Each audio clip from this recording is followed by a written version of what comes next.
Please consider supporting Black Women United YEG for the protection and advancement of black women and girls in Alberta. You can learn more about them at bwunited.ca. They are always looking for donations and volunteers. So please, again, support Black Women United YEG for the protection and advancement of black women and girls in Alberta. Again, that website is bwunited.ca. Hey, this is Nicole calling from Hamilton, and I needed to let everyone know that I really proudly support Vish and Creative Control. I have for many years, I will for many more, as long as he keeps delivering these amazing interview podcasts.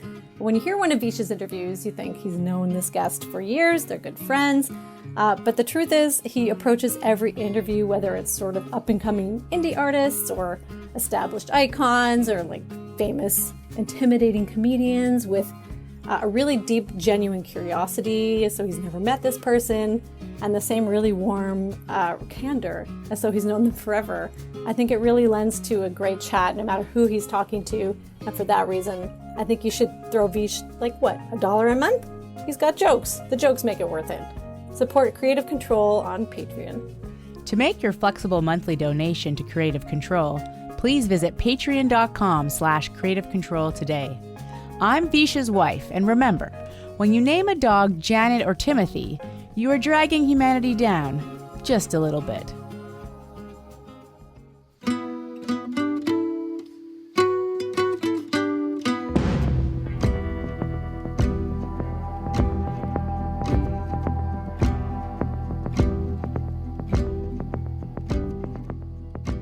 Kevin Morby is a multi-talented, multi-instrumentalist, songwriter, and singer based in his hometown of Kansas City, Kansas.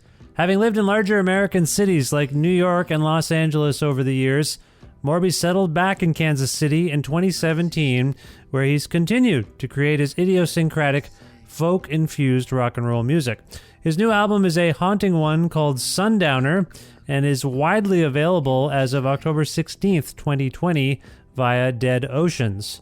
Kevin and I connected recently for a conversation about his move home, American politics, and his perspective on the current state of his country's psyche, perceptions of the American Midwest, farming, and progress, finding his own voice and being compared to other singers, David Berman and Nina Simone, Native American and frontier culture, reflection and concepts of home, and much more. A part of the Entertainment One network with the support of listeners like you who follow and subscribe to this podcast and spread the word about it, and make flexible monthly donations at patreon.com/Creative Control, and Massey Hall's concert film series live at masseyhall.com, where you can stream dozens of 30-minute films for free, including performances by past podcast guests like Elliot Brood, plus in-kind support from Pizza Trocadero, The Bookshelf, and Planet Bean Coffee in Guelph, and Granddad's Donuts in Hamilton. This is the 572nd episode of Creative Control, featuring the thoughtful and prolific Kevin Morby, with your host, me, Vish Khanna.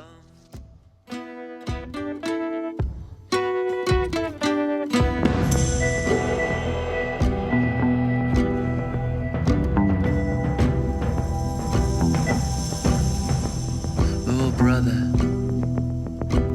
they killed you dead. I know, sister, now I live in your head. Oh, brother, but they put you in a hole. Just my body, sister, they never touched my soul. Oh, brother, we should turn back. Oh no, sister, you know we can't do that. And the wheels on the bus go bum, bum, bum, bum, bum, ba-da, bum, bum, bum. Hi, Kevin. How's it going? Good. Hello, Vish. Thank you for having me. I'm a huge fan of your podcast.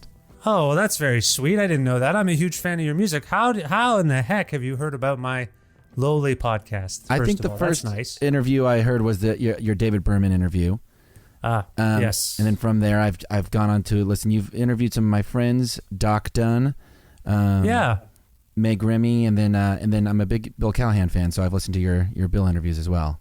And I thoroughly enjoyed them all. Oh, that's very sweet. Thank you. Well, it's a thrill to have you on the show as well. First of all, where in the world are you today? I am in Kansas City, here in my little back studio shed, Kansas City, Kansas, where I live, and I've spent quarantine. Are you under orders, or you're just in self-isolation for safety? Just self-isolation for safety. Okay. You're okay. You've been all right. Doing good, okay. knock on wood. Now, my understanding is you are from Kansas City originally. Is that correct? I am. Well, I was born in Texas, and then we kind of hopped around the Midwest a bunch. Spent part of my childhood in Detroit, and then Tulsa, Oklahoma City, and then we finally landed in Kansas City, which is where I spent my formative years before leaving when I was 18. Wow, you almost lived the entire lyrics of Route 66. That's amazing. You lived in almost all the places. Yeah. So you were in Los Angeles until recently. When did you move from Los Angeles? I moved back from LA in 2017, and so in between being 18 and 32, I lived in New York for 7 years, LA for 4 or 5 years, and then here a couple years ago. Okay, so what prompted the move home? Again, it's hard to figure out what is your home town, but what prompted the move from LA, bustling, music epicenter or arts and culture epicenter, to Kansas City, which I assume is not that slower. I'm guessing. What prompted the move? A couple different things. Just the stars are sort of aligned. I was coming out of a relationship that was sort of synonymous with LA, and it felt like a good time to get out and, take some space from that city and that situation. And, I wouldn't have ever really thought that I would have chosen to move back here, but I bought a house here in 2015, and my good friend was living in it, and he had to move out for a few different reasons. So I ended up sort of thinking I'd just come back here to kind of tend to my house and then take off, but I just stayed. Oh, cool. So how has it been back? I mean, again, a huge sort of shift in kind of, climate in every sense of the word. I mean, you escaped California just as things seem to be getting scarier there in terms of, climate change and I guess, Kansas City is not, you're not going to escape the social unrest in Kansas City. But as an American, how are you feeling right now? I guess that's my question. We Canadians puzzle over what's going on down there, and I think a lot of the world is, as we're speaking, still very chaotic in your country. How are you feeling about things as an American? I'm feeling pretty, terrified and confused. I think, a lot of it hinges on what's going to happen here in about a month in November. So it's this weird, I don't know, I just feel like it's this weird purgatory right now where my psyche can see it going so many different ways, and it seems like all options are on the table. So on one hand, I think, and come November 3rd, it's going to be a great the better situation will come out of it. But at the same time, I think, the ultimate worst situation could just as easily come out of it. I think just dealing with a lot of PTSD from 2016 and really not being able to tell up from down with how crazy everything's gotten. And it's interesting being back in middle America through this time because, I was certainly in some sort of a bubble in Brooklyn and Los Angeles, and I'd sort of forgotten what middle America feels like. But I will say I'm actually pretty surprised being back with how, many Biden signs and Black Lives Matter signs I'm actually seeing in the area. So I'm taking that as a good sign. I just did a drive through. I drove to Denver, which is this sort of long, sprawling drive. It's about 9 hours, and there's a lot of these sort of fantastical homemade Trump signs on the side of the road that are pretty discouraging because you think of, I don't know, just what people are willing to go through to promote the man. But I will say I saw one Black Lives Matter sign outside of a small town, and I took that as a huge success. And so, I don't know, I'm hoping for the best. I'm definitely pretty terrified, though, at the moment. It's been a crazy year. Do you have any perspective on, and you're not on the show because you're a political analyst or a historian necessarily, but as a citizen of that country, what's your perspective on how we got here? And I say we because we're all, because it's America, we all kind of feel the effects, whether it's economically, socially. You're as a country, very influential. So we're all kind of invested in this. Like make a Absolutely. joke about Canadians being kind of disconnected, but we're right above you. Yeah. And we feel connected on many levels. What is your perspective on how we got to this point where this person is president, is behaving in such a way, and not only is it not completely rejected, many people align with him? Like, how do you feel? Like, because for me, I would be afraid, frankly, as a Canadian, because I'm a wuss, to go into the States right now. I would just feel odd. Like, Sure. who's around the corner? What are people thinking? I'm a person of color.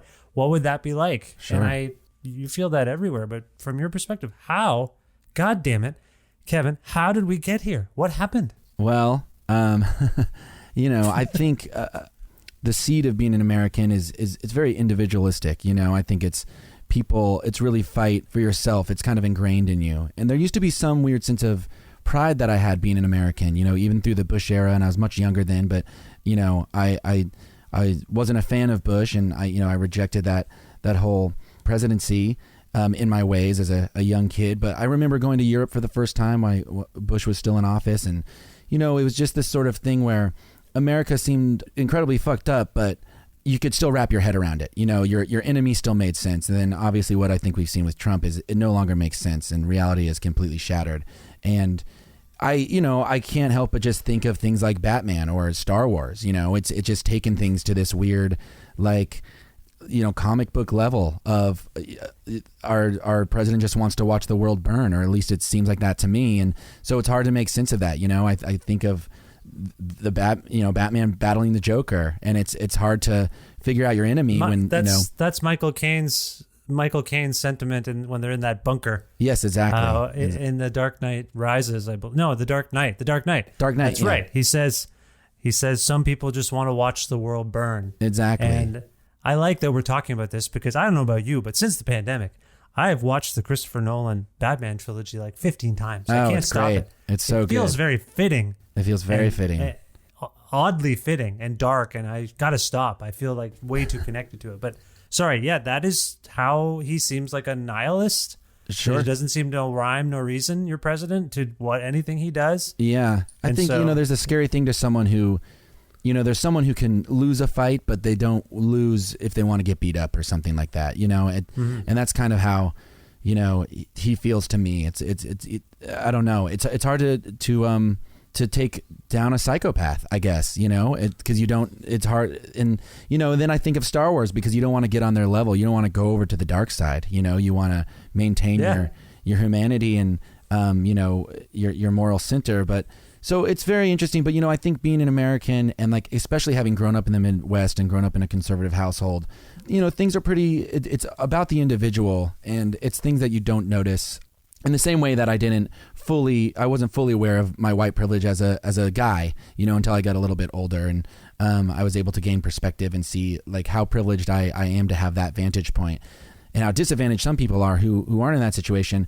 It's like that with Americans, where I think at a certain point, a great example would be something like what's happening with the Proud Boys or with the Boogaloo and these people who are showing up, these militia, who are showing up to these protests. And they were here in Kansas City with their automatic weapons. And, I think of those people, they're no different than someone like Jesse James that we would have romanticized and read about and been taught about in school. And I think there's just this seed that's implanted in you as a young American to just sort of to be this rogue cowboy.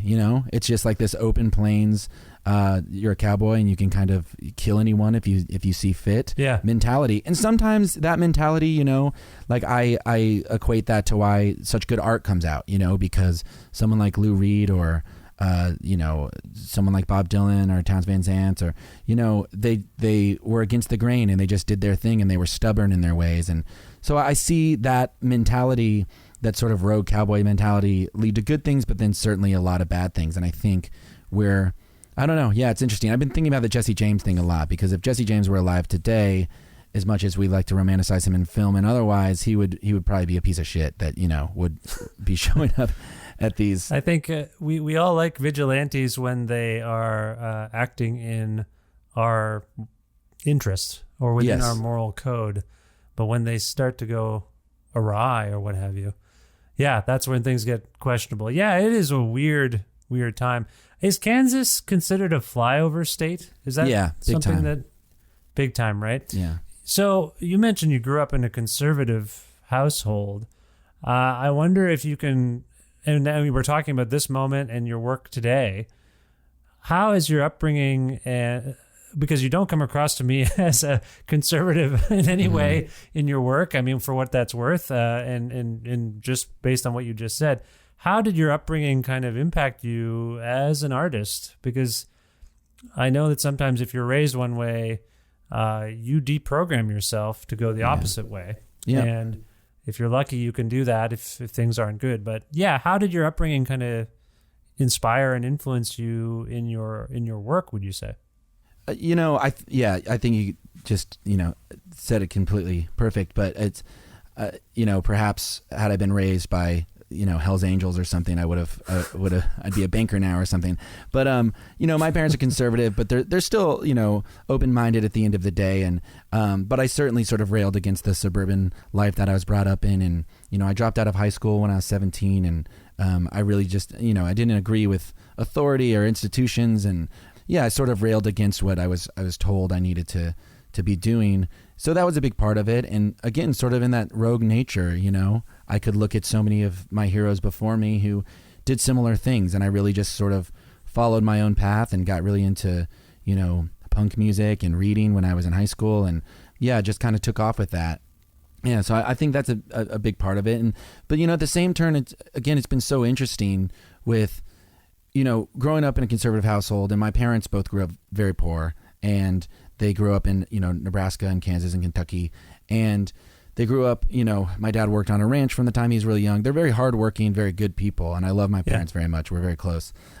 And so, in my mind, in my life, and everything that I did, everyone was conservative, so to not be conservative, especially at a young age, was a pretty big deal. And I quickly found other friends of mine who, were getting into the sorts of things I was getting into. But then when I moved to places like New York and then later to LA, but especially New York when I was still pretty young, and I made friends who, had liberal parents, it blew my mind. I didn't know such a thing could exist. And as nice as that was, and, as much as I love some of those people, there is something about being back. I really like the idea of, I'm getting into this idea of Americans, and I've been seeing this happen more with the pandemic, people sort of going back to where they're from. And I think, America could really use that. Creative people not, all being in sort of the hubs of the biggest, most liberal cities and kind of spreading back out. And, I think distributing those ideas across the country is a good thing. Well, you moved to escape something. I think you moved away from where you're from to escape a version of yourself a little bit. Yeah. And also just to explore.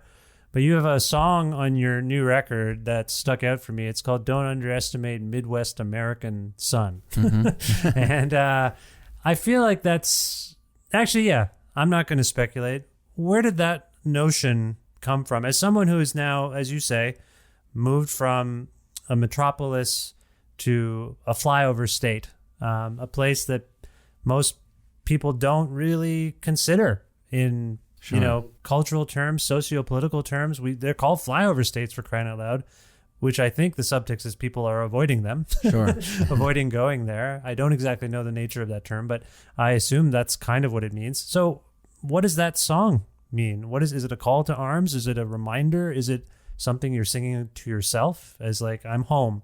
There's nothing wrong with this place. Do you know what I mean? Can you talk about that song? Sure, yeah. That song's a little twofold because at one point it's a snapshot of my girlfriend Katie and I, she's from Alabama, so we grew up in like a similar environment, but she was living in Philadelphia for a long time, and she's a musician as well. She has a band called Waxahachie, and I was in LA and she was in Philly, and then I decided to move back home, and she kind of moved in with me pretty quickly.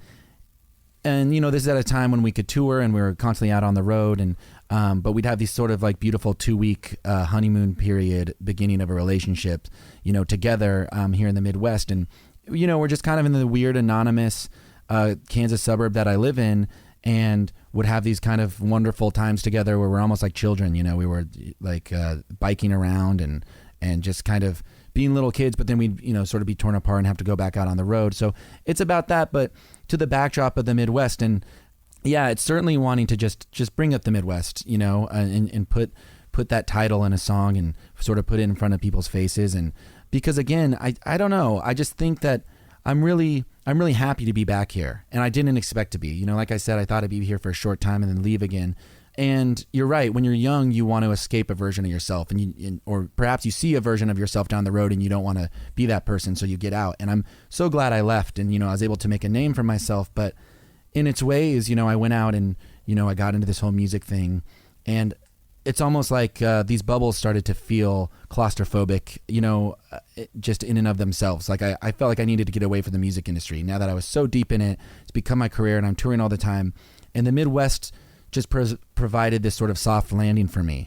And I don't know, I was able to see it. Its beauty here is not as immediate as like the bright lights of New York or, the coast of Los Angeles or something, like a beach in Malibu or something. But I was able to sort of to see it, upon coming back and really appreciate it. And almost in this, like, I took off, my foggy goggles or something, and I was like, wow, I think this was here the whole time. I couldn't see it. And, I needed to do these other things to be able to see it. But yeah, it's also a call to just this sort of American beauty that I feel like we're losing, because it's my play on words with that song is like changing, sun, S-O-N to S-U-N, and daughters to water. I'm speaking about both, and just this sort of appreciation for the natural beauty that comes with the Midwest. And in terms of America, it's the one place right now that it seems a little safe from natural disaster, save a tornado here and there, but it does seem like this sort of sturdy part of the country right now. And I don't know, just an appreciation of all that, I suppose. We just moved this year from Ontario to Alberta, so I'm Midwest, aren't I? I think I must be Midwest. Yeah, you must just be right above. I'm right above, not too far away from you in a sense. And it is different, isn't it? It's a different mentality. I can't yet quite put my finger on it because almost as soon as we got here, we couldn't leave our homes. What are some misperceptions of the Midwest? You kind of spoke to some of this as we've been talking, but like, are there particularly dumb misperceptions of Kansas City, of the Midwest that you can address and say, guys, come on, you're idiots. What are you doing? Why do you think this? Is there anything that comes to mind? I think one thing I've really learned is that there's racist people everywhere. There's homophobic people everywhere. There's misogynist people everywhere. Growing up in the Midwest, I thought maybe it was a little bit more centered to this part of the country, and maybe it is, but at the same time, I do think those people are everywhere, and I think I learned that moving around. But I don't, I think a lot of people in the Midwest haven't left is a thing, and I think they haven't had the chance to be around more culture. I don't know. I think there certainly are a lot of stereotypes. People, there's like a passive aggressive kindness that happens here where someone can kind of like rear end you or something, and then you'll both be awfully nice about it. Things like that certainly are stereotypes for a reason. I think people think of like white bread here, like just sort of white bread sandwiches. And well, what about the whole rural? I hate using the word urban or even rural. These terms are sort of weird, but there's this whole thing that like the rural vote, and it's not a thing, it's real. I think the rural vote tends to skew conservative and tends to resist progress.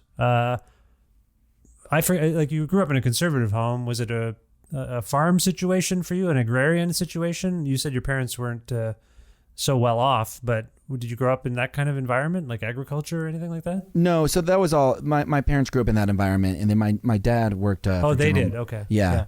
But by the time I grew up in a very suburban environment, and so my parents really like did well for themselves.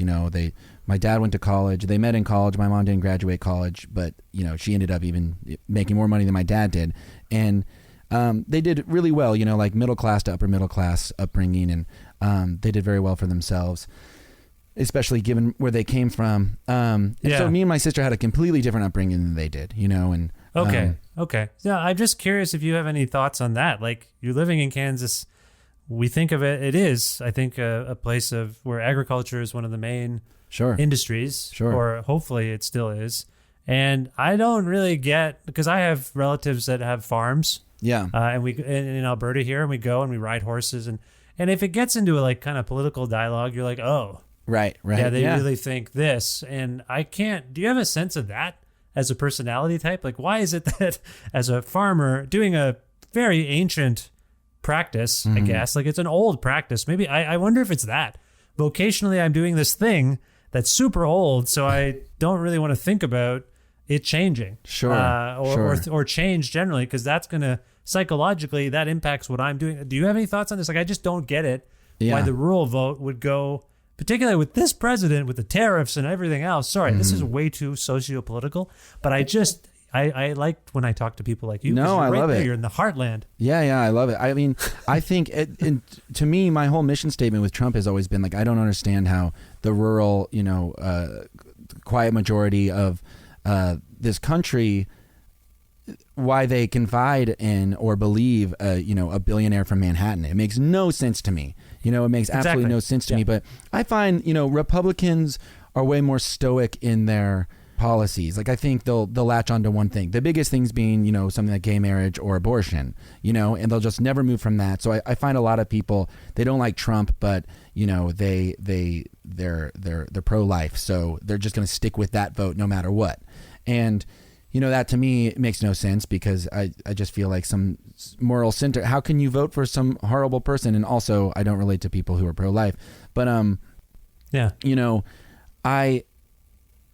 don't know. We were filming this music video recently, and we were out in western Kansas, and it's outside of this small town called Wakanina, Kansas.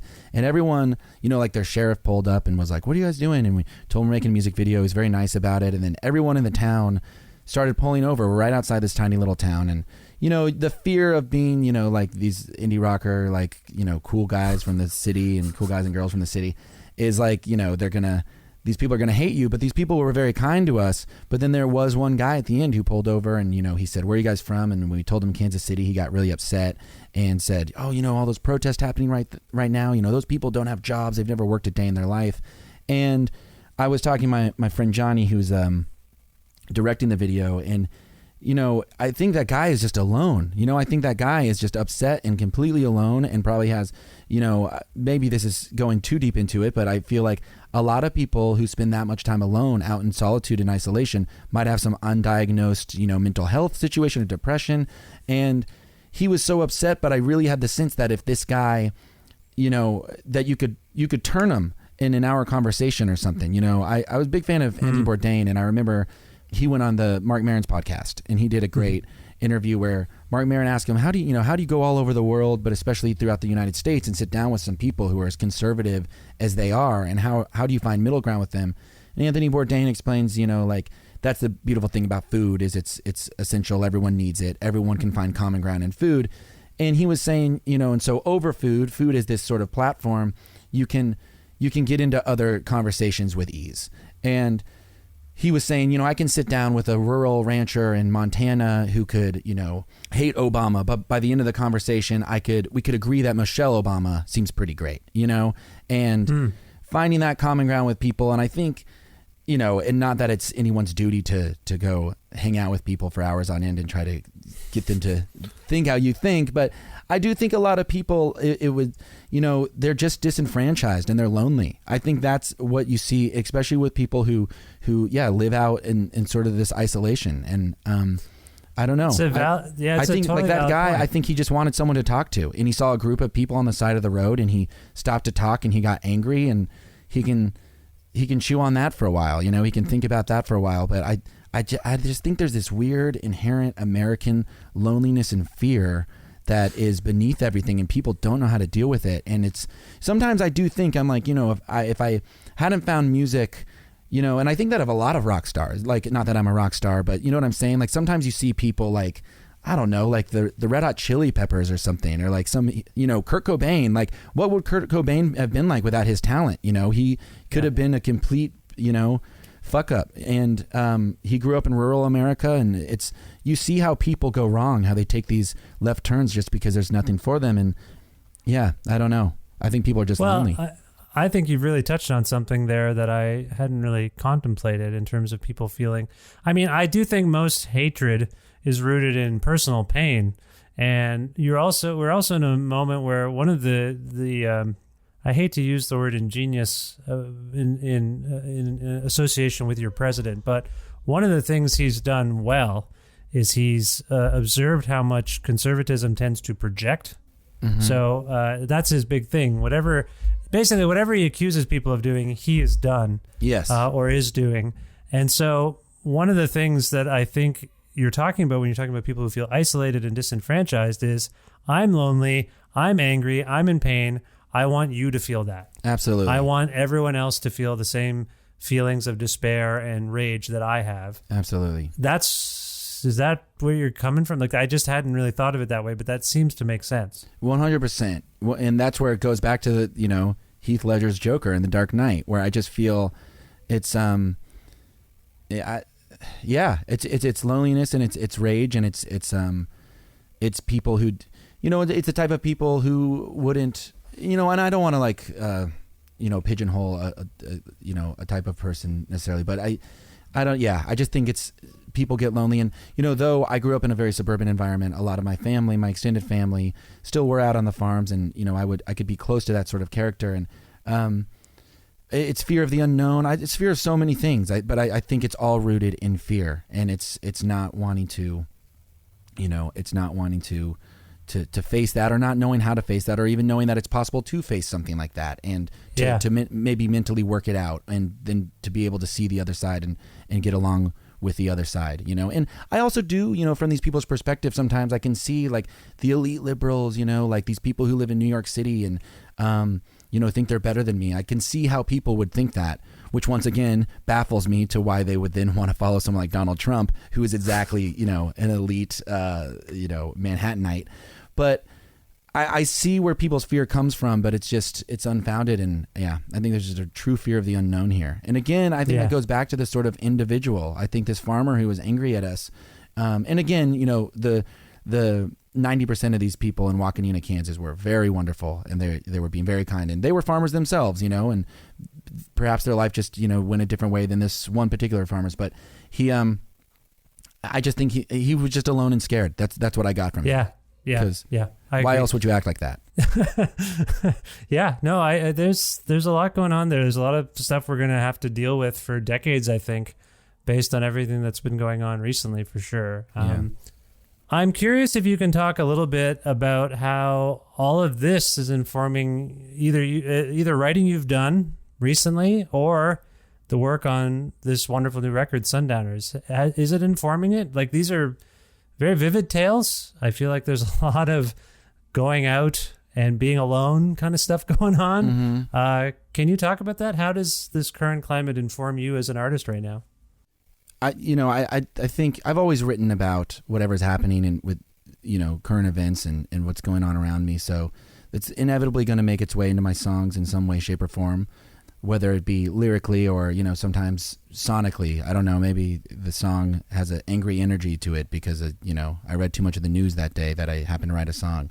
But I think with this one in particular, again, it's just wanting to frame a place like the Midwest, which is a largely conservative, Kansas is a red state, frame it in a way of like, it doesn't have to be so bad. And there's a lot of artists who've done this similar thing, someone like Jason Isbell, who's from Alabama, but he's outspoken about his political beliefs. And I think there's just this way of sort of reframing, like, I know this has this connotation, and I know that, there's this undertone to this place, but it doesn't have to be that way. I'm from here, and I know other people from here who have similar beliefs, and so there's some of that going on. And and at the same time, just the sort of inherent, like, dealing with the place that you grew up in and all that comes with that, which I think anyone can relate to. It's always a strange sensation. But my real thing with this record and wanting to honor the fact that I was making my sort of first quote unquote Midwestern record was trying to see it in a new way, not trying to come back to it with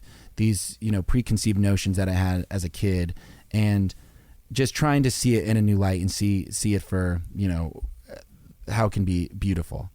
It's interesting to me, like, this record starts off with a song called Valley, mm-hmm. and it really reminded me a lot of Nashville Skyline, like Bob Dylan's mm-hmm. Nashville Skyline. Does that resonate with you? Yeah, absolutely. Absolutely. Where I'm coming from?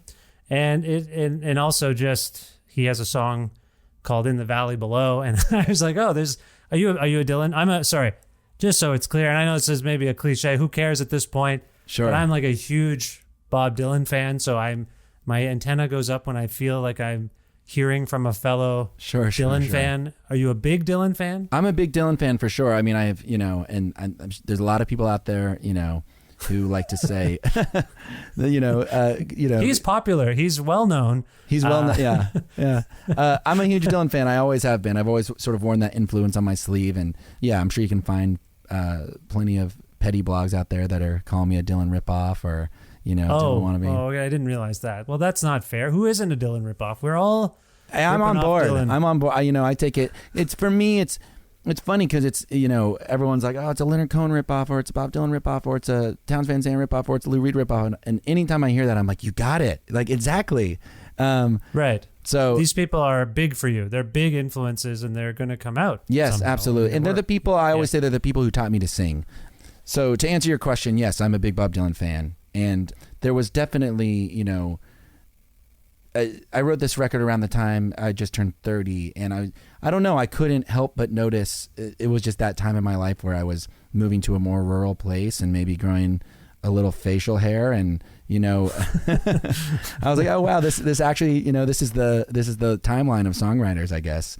I'm out of the city and I'm not this clean shaven, sidewalk. Well, it's funny that you said they taught you to sing, because I think they're all great singers, distinctive singers.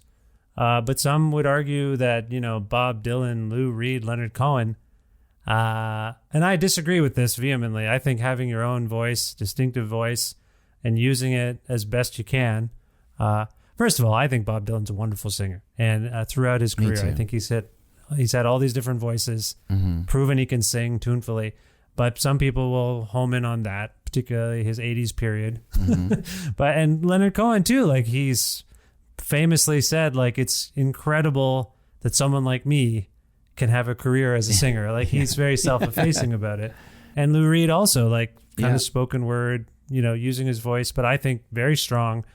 So does that say something about you and your, I don't know, perception of your own voice? When you say these are your singing heroes, is it because they proved that anyone could kind of sing and find their own voice? Is that the idea? Absolutely. Maybe to go, full circle to what we were talking about earlier. I think someone like Bob Dylan, when I discovered him and I was 14 or 15 years old, I thought to myself, like, here's a guy from the Midwest who it's just him and a guitar, and there seems to be no rules when he's playing his songs. He hangs on some chords longer than the other ones. His voice is nasally and he's just kind of shouting. He doesn't seem to really know how to play the harmonica. He's just blowing into it really hard, but it's really working and it's really clicking. He's got this confidence, and that's something that I certainly, as a young kid in the Midwest, really spoke to me. And it was one of those moments where a record or an idol just really breaks your world wide open. And growing up in a conservative household and going to certain types of schools where it was probably never in the conversation that someone could actually be a professional musician, and then you hear something like that and it changes your life forever. But yeah, I always go back to that Silver Jews line, that David Berman line, all my favorite singers couldn't sing. And I love that so much, and I think of that constantly. But I really do think, because there's so many trained singers who go nowhere, and I mean, obviously there's a lot of people with really magnificent voices, but I think the common ground in someone like Lou Reed, and then someone who, like Jeff Buckley or something, who has like a operatic trained voice, but there's still a lot of character in it. So I think the common ground in the Venn diagram is that there's got to be character. Like, regardless, there's people who don't know how to sing and there's no character in it, and there's people who, you know what I'm saying? Like, it's just, so I think, on a good day when I think of my voice, it's I know how to use my voice in a way that I can pull it off, and that's where I feel like I really relate to all the singers that I just mentioned. Yeah, I think it's a confidence thing too, and I think with all those people, and it's funny because Nina Simone is somebody who actually has an incredible voice, but I think there's so much character in it, and she can go from like this sort of cool talk singing thing to really going for it. But I think listening to her really helped me sing in the beginning parts of my career, of just sort of having confidence and really owning your voice, and I think that's so much a part of it. I think when we criticize people for singing, we're criticizing the audacity that they're demonstrating more than anything. Like, you think you can sing? Because if you try to sing certain songs by the people we've talked about, David Berman included. Yeah. Sometimes I sing bedtime stories to my kids. whom the listeners didn't hear this, but you heard it, Kevin. They're loud. My children can scream and yell, and it's something else. But I sing. We sing a lot in the house, and I try to sing Silver Juice songs or David songs because they mean a lot to me. I have some trouble with it. Like, it's weird. I can't. Sure. I'm like, he's not. It's just he has like a. Is it a baritone? Like, he's just got a tone. Yeah. That when you sing someone's song, you invariably will mimic them or try to, right? Yeah. And eventually, if you're confident enough, you'll just be like, no, I'm not going to sing it like Johnny Cash. I'll just sing it like I can sing it. Like, I'm doing my best Johnny Cash here at bedtime, or David Berman or the Beatles or whatever. But it's, if someone were to say, like, here's a recording of what you sounded like, ugh, that doesn't sound like those people at all. That just sounds like me. But anyway, some of these so-called bad singers, they can really sing, can't they? Like, they are hard to mimic, aren't they? Yeah, absolutely. And I think that's the thing. And it's using what you've got. And I think there's some sort of mastery. It's like David Berman can sing like David Berman better than anyone can sing like David Berman, you know? And I think there's some, like, I think there's just some sort of,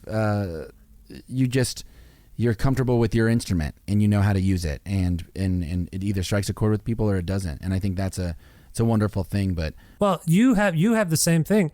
I think, like, I remember distinctly being a teenager and hearing David's voice.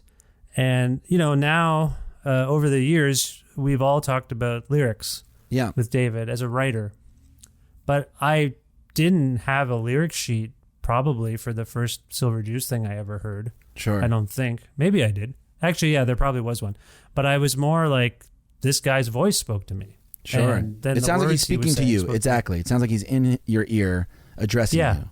And so I've been playing your Sundowners record in the house, and as soon as you start singing Valley, everyone stops talking in my family. Sorry, we're in isolation, so we talk a lot. We don't. There's no end to the talking. But I've noticed it because I play music in the house sometimes, and I've got your record so far as a digital download on the old television.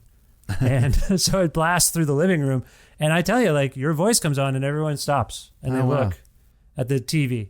So I think you've got some, I'm sorry, I'm not trying to gush here, but you've got that too. There's a certain power and character in your voice and your phrasing that I think is captivating, and it's all over this record. So I'm only stopping our conversation to praise you, to ask you to recognize that. Do you recognize that in yourself, that you've come to a point where your voice is your own, so to speak? Yeah, I do. I do. And thank you very much. It's very flattering. It is one of those things, you know. I have a lot of friends, like my friend Eric Johnson, who's in a band called Fruit Bats, or my friend Robin Pecknold, whose, you know, band is Fleet Foxes. Like, those are two people who, again, a lot of character, but then at the same time, they can really sing. Like, you know, they would be, they could get up with anyone and do harmonies. And I don't have that confidence, you know, but I do have the confidence that I could lead something and then people could sing to me. So I don't have like a collegiately good voice, or if that makes sense, but I do know how to use what I have. And I feel confident in that. Sometimes I like that it's limited, you know, like, or, you know, all the time I like that it's limited, to be honest. Like, I like knowing that I have this thing that is uniquely mine, that I can use to, you know, I can only use in my sort of way. Yeah. What about the sound of this record? I know that it came about in a kind of an interesting way in terms of the demos you made on a 4-track. That's my understanding. And then you took it to a studio, and it's mostly you, right? You played most of the stuff on this record? Yeah. And this was done far different than any record I've made before. Usually I cymbal some sort of band, or it's my touring band at the time, and we're really tour tight, so we'll go into the studio. But with this one, and, you know, being in my own sort of isolation here in Kansas 2 years before, we all had to go into isolation. But I sort of bought a 4-track. I had a 4-track as a high school, you know, when I was in high school, and I never really messed with them ever again. I actually smashed this 4-track that I had out of frustration and not being able to know how to use it when I was like 17. And then I moved away, and I never tried to 4-track ever again. So when I came back, I feel like there was some part of me, one, I just needed a hobby in some way to, like, you know, pass the time. But two, I wanted to overcome this 4-track And why did you hate the 4-track? Why did you smash a 4-track? What does that say about you? Machine destroying man. I have like a long history of breaking inanimate objects, which is when they don't go my way, when I can't figure something out. And but yeah, I don't know. I think it just says that's where my anger goes sometimes. That's where my anger goes. At least they're inanimate objects. So that's better than the alternative. Yeah, that's good. I guess. Very true. It's very true. Yeah. I've broken stereos over the years, and I would think if you're destroying a machine that's capturing you, you're mad at yourself a little bit. Yeah, like, that's absolutely. not what I want. That's not who I want to be. That's not what I want captured. Absolutely. Right? Just kind of like what you were saying. I'm sure there's plenty of things where I was going into that machine trying to sound like something else, and whatever came out was probably horrifying. So I broke it. But so I was back here. I was like, you know what? I've made a name for myself. I'm a professional musician. I have to be able to work a 4-track. I'm 30 years old. And so I got a new 4-track, new old 4-track, and it became just sort of like this incredible collaborator with me on these songs where, it was the first time I was ever writing something like with headphones on, and I was just hearing myself in real time exactly, what was, the songs were sort of unfolding. I was writing them as the record button was on. So long story short, I ended up, rather than having a band or something, I wrote all the parts for this record. And then my friend Brad Cook, who's a wonderful producer, is kind of the perfect, companion for me to go into a studio and just recreate everything I had done on the 4-track. And Brad played bass, and then my friend James came in and did some percussion, and my girlfriend sings some harmonies on it. But other than that, I played everything. It's the first time I played drums on one of my albums. Yeah. Which I really didn't have the confidence to do. I'd done them on the demos, and then Brad had to convince me in the studio that I was good enough drummer to do it, and I'm really glad he did. But yeah, so it's definitely a new record for me in that way. And I try to keep it as sparse as possible, and the 4-track really helped me do that. And because a big part of this record was I wanted to make something that sort of mimicked what I find beautiful about the sort of Midwestern, Middle American landscape, which is just its vast openness. And so I really wanted that to be represented on the record. You mentioned drums, and this might be out of left field, but I wonder if you have any particular affinity for or connection to indigenous culture or Native American culture, I guess is what you might call it down there in the States. Because I'm listening, like when the song Brother Sister comes on, I'm thinking of that rhythm, mm-hmm. and that we've kind of associated that kind of rhythm, kind of a tom drum pattern with indigenous culture. Mm-hmm. And I wonder if that was, it also reminds me of like the Hank Williams song about Elijah, the wooden Indian. Mm-hmm. I just wonder, like, do you have any particular connection to that history? And if so, is there anything that you want to say about that particular rhythm? Like that feel for that song seems very traditional in a sense and distinctive. Can you speak to those things? Well, I would say that wasn't done consciously. So, if you're hearing that, I think that's great. But, I think that those sorts of rhythms and that type of music is definitely just in the fabric of everything, especially American music, in the same way that, blues would be. And so that's definitely there. I also, I was watching a lot of Western films at the time and just kind of having them on in the background. So, That's a weird thing. It's a blurry thing. I view it as an indigenous culture thing. Mm-hmm. It's also been a cowboy culture thing. Sure. So and that, I hate to get into this dynamic, but the whole cowboys and Indian history, it sort of has seeped into things like that. Like that is a signifier for both of those things. Absolutely. Because of Western films and Western, whatever. So the Western aesthetic, the cowboy aesthetic is very closely connected to the indigenous and Native American aesthetic. So again, I don't think we are probably, we don't have the time or maybe aren't equipped to unpack what all of that means. Sure. But I think that's fascinating. Like, it's both of those things, isn't it? That rhythm. Absolutely. And where I grew up, everything is a native name around here. All the streets that I grew up on are native names. I went to Chisholm Trail Elementary, and, I grew up on Antioch Road, and, Kansas is a native word. And I mean, most of America is native words. Yeah. But so that's very deep in our culture, but absolutely in this sort of kind of fucked up whitewashed way as well. Co-opted. Yeah. But yet cowboy culture and Native American culture, it's everywhere here. And it's one of those things that growing up, you don't think that it's everywhere until you move away. And then you're like, actually, it's everywhere, And like Gunsmoke was filmed in Dodge City, Kansas. And, Kansas City is littered with, Western apparel stores. And you don't quite notice how cowboy it all feels until you move away. And then It's a really fun thing for me if I have like a friend from California who's never been here before come visit or something like that, because to them they're it's just like it's like another planet because of these things. But it's definitely something that all of this is very ingrained in me just from childhood, just growing up here. I wasn't even aware of it, but it certainly is ingrained in me. You seem like you're in a reflective mode since moving back, I feel like. And as we're speaking, it might be done by the time people hear this, actually, but you've been doing a thing where you've been playing each of your albums in these virtual live shows.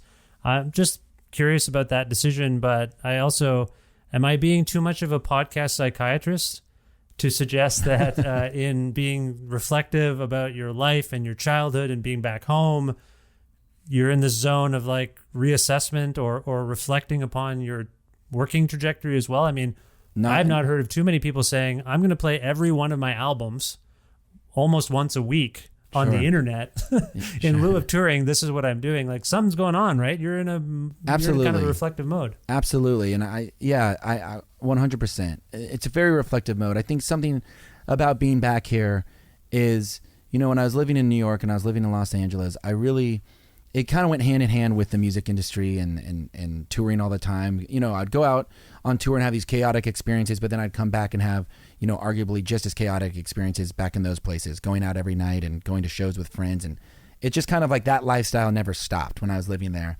But being here is it's like a screeching halt, and it's way more domestic. And, I'm able to own this house, and it's more conducive to being creative, which is great, but it's definitely reflective because going out into the world and doing what I do and getting to come across all those, wonderful characters that, both living and dead, that I've been able to come across and go to the corners of the world that I get to go perform in and do all the sorts of things seems so crazy. Then when you come back to the Midwest through the lens of the Midwest, I'll be like, sitting at an Olive Garden with, my parents or something, and I'll be like, my other life that is not this. And there's way more to the Midwest than sitting at Olive Garden. I'm just I'm using that as a stark example, but there's just it really highlights, this thing that I get to go do and how thankful I am for it. And it really does make me reflective. And this doing all my records in full has been a reflective time. And and I think we're all feeling reflective with this shutdown, and I think it's an amazing time. Like, you're lucky you did it when you did, right? Yeah. You're home. You're away from these probably I'm not sure I'm sure it's not great in Kansas City either, I'm guessing. But these epicenters for the pandemic and whatnot, but I mean, to be home is to feel safe. Yeah. A little bit. And I was at the beginning of this thing, I was in Australia actually, and we had a scare and we had to rush back because of the shutdown. And I had been on tour honestly for like 5 years straight, basically, up until this shutdown. And I did a full European tour in January of this year, and then did a full Australian thing. And then we thought we were going to get stuck there, so we had to rush back. And I was so grateful to get home. I've never had that sort of fear of not thinking that I could come home. And this was at a point where the virus was so rare, but it was no one knew anything about it. So it was such a scary moment, and I was so glad to get home. And that's just where I've been ever since. Well, we're all glad you're home, and we're all glad it's yielding this great work. The new album is called Sundowners. Kevin, where would you like people to go to find out more about this record and to find out more about you on the internet? They can go to my, I got a website. I got a .com. KevinMorby.com, basically? KevinMorby.com. Is that you? That's you in a nutshell? That's me in a nutshell. That's got everywhere you could possibly want to go. Okay. And if we can go out on a song from this record, I'm wondering if you can pick one and also maybe tell us why you chose it. You can go out on the last song, Provisions. That's a song, this record, because I recorded this record last year and it just kind of had it in my back pocket, but I was going to be touring. I was meant to be touring this whole year. But when the lockdown went into effect, my song Provisions, I felt this song speaks so much to the current moment that I think we should release this record as soon as possible. So I think, there's something relatable to this song, given where everyone's at right now. So we can go out on that. Okay, this is Kevin Morby with Provisions from the excellent record Sundowner. Kevin, this was a real pleasure. I thank you for this. I hope we speak again soon, and best of luck with everything going forward. You too, Vish. Thanks so much, man. It's an honor.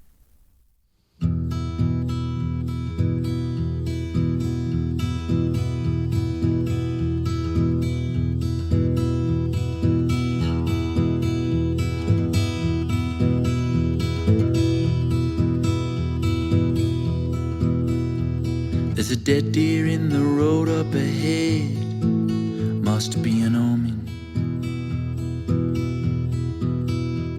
from an hour ago or so, must have been chosen. And the day moves fast, and the day moves slow, don't I know it? And I never met a morning that I didn't like, and I never met a night that I wouldn't try twice. You should go before the dawn casts no shadows, but I'm already gone.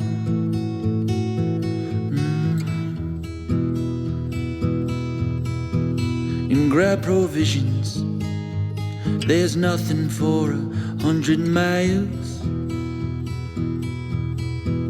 And cast your vision on the dark road for a while. Storm is coming now, it sits in a cloud, and soon the sky will open up its big mouth. I feel it in my bones, I feel so alone. My heart's the guitar, in my mouth the piano. I have many teeth in many different keys. Honey, if you're good, then don't do it for free. Do what I have to do, say what I have to say.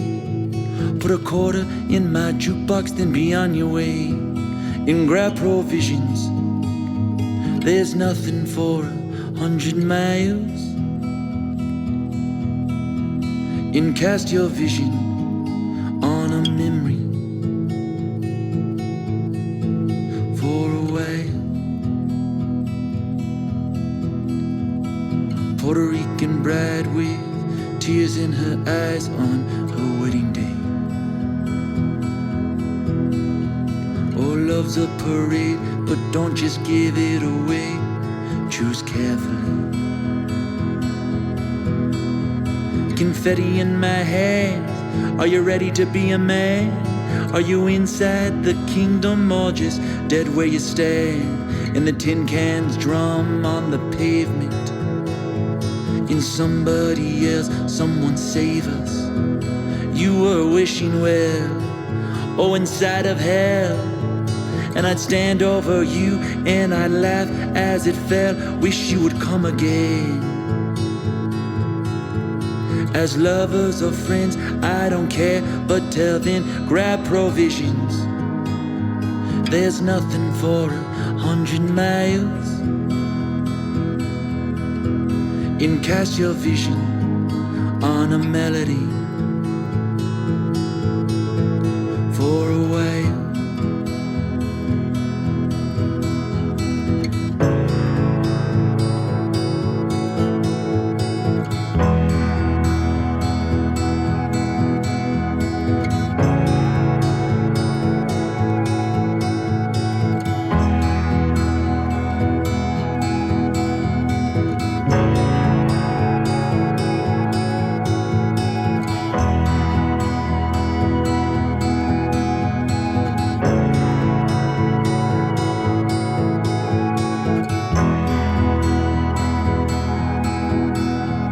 Or sound off 1, 2, 3, 4.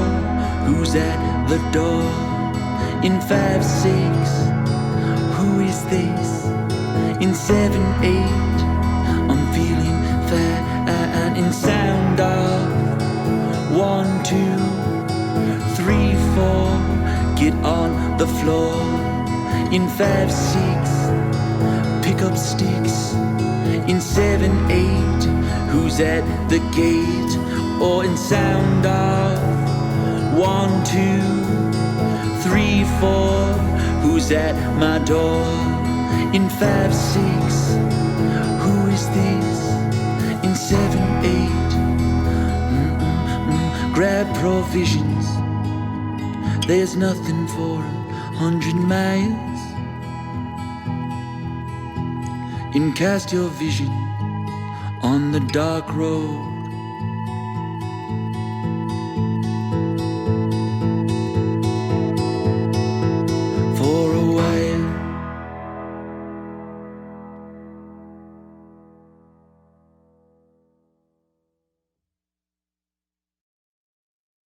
It was an immense pleasure to have Kevin Morby on the show. Kevin, thank you so much for making time to be on this, the 572nd episode of Creative Control, which is part of the Entertainment One Podcast Network and available everywhere podcasts are. It's on all of the podcasts platforms, Apple, Google, Spotify, anything you use, it should be there. If it's not, call me on the phone, and I will then call customer service for whichever platform is giving you the business, and I will give them the business and get this podcast on there. But anyway, it's on most of the things that are out there. But if you can't find an episode that you're looking for because you heard about it and everyone's always talking about it all the time, and you're like, oh, fine, I'll check it out, and then you go and it's not in any of the podcast feeds because they have certain limitations. If you need to find that particular episode, or if you want to sign up for my semi-regularly scheduled newsletter, or learn about me, you can do all of those things at my website, vishkhanna.com. You can like Creative Control on Facebook, I suppose. You can also follow the show on Twitter at vishcreative, or follow me directly at vishkhanna.